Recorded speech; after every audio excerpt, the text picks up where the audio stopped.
Assalamualaikum warahmatullahi wabarakatuh. Sahabat YouTube Bang Raju Channel yang dirahmati Allah, di kesempatan ini kita akan membahas tentang karomah Syekh Hubuddin. Makamnya mengeluarkan cahaya.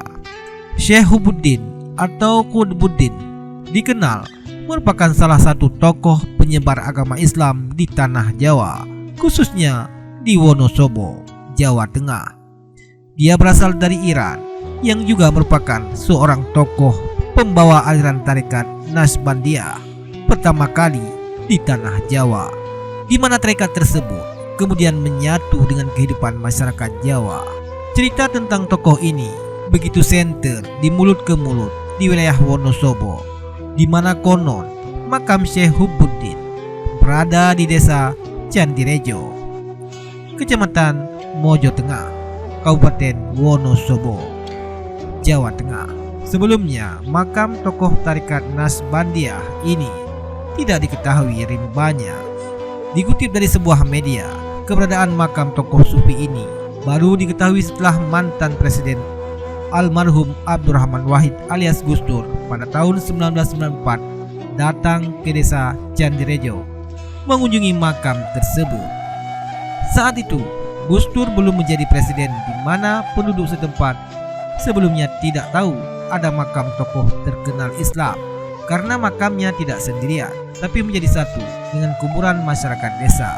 Tidak seperti tokoh-tokoh lain yang makamnya berada di ketinggian atau sendirian. Penemuan makam Syekh Hubuddin yang bercampur dengan makam desa diungkapkan oleh Sastro Al-Ngatawi, mantan asisten pribadi Gus Dur.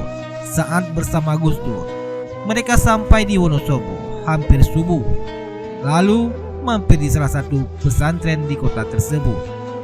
Ditemani beberapa Gus putra kiai, mereka berangkat ke sebuah daerah yang diyakini masyarakat menjadi makam sang wali tersebut. Posisinya tepat di bawah sebuah pohon besar, tetapi Gus Dur tak menghiraukannya.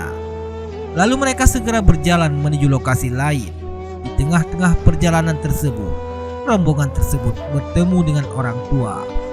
Dalam suasana yang masih sepi tersebut, mereka mengamati orang tua yang terus berjalan di tengah-tengah sawah. Tiba-tiba saja, ketika di tengah sawah itu, orang tua tersebut menghilang.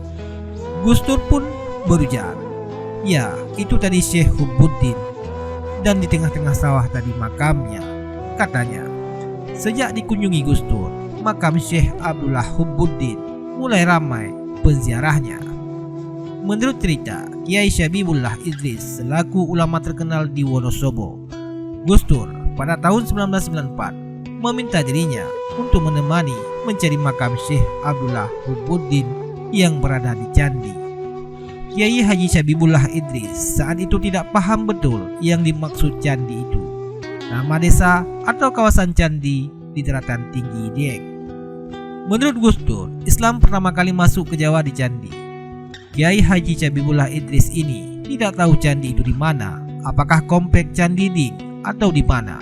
Gus Dur datang ke Wonosobo dan memintanya untuk menemani mencari makam tokoh Islam ini tersebut.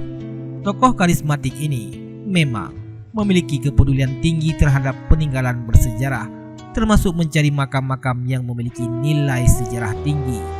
Seperti halnya makam Syekh Abdullah Selomanik juga merupakan tokoh religius.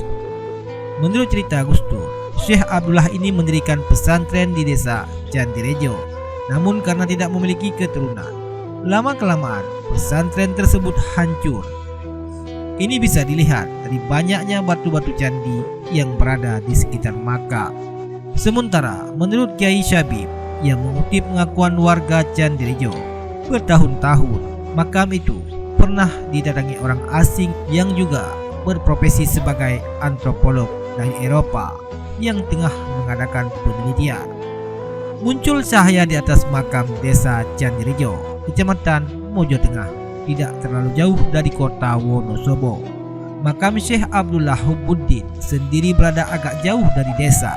Lokasinya di tengah-tengah area persawahan bercampur dengan makam umum warga setempat. Letak makam perkampungan Candirejo sekitar 1 km.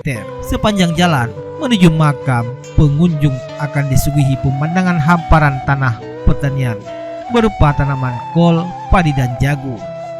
Banyak juga pohon-pohon albasia yang tumbuh subur di sana. Di dekat makam terdapat sumber air yang sangat jernih dan dingin serta terus mengalir sepanjang waktu, tak pernah kering meskipun musim kemarau. Ketika memasuki makam biasanya akan terkesan dingin dan sunyi lantaran komplek tersebut termasuk makam kuno yang ditumbuhi banyak pohon-pohon besar berusia ratusan tahun. Makam Syekh Abdullah Hubbuddin sendiri berada persis di sebelah kiri pintu masuk dan berada di tengah-tengah akar yang bertonjolan. Sangat sederhana, tidak ada cungkup atau kijing mewah, hanya berupa gundukan tanah yang pinggir-pinggirannya diberi batu bata. Selain itu, terdapat 2 batu nisan berukir di kanan dan di kiri, serta ada 2 makam di sana yang berdampingan. Menurut warga, satunya adalah makam istri Syekh Abdullah Hubbuddin. Di sekitar berserakan batu-batu tua berbentuk persegi panjang seperti bata. Diyakini batu tersebut adalah bekas bangunan pondok pesantren milik Syekh Abdullah. Konon Syekh Abdullah tidak mau makamnya dibangun mewah lantaran lebih memilih apa adanya berupa batu nisan yang berbentuk seperti candi.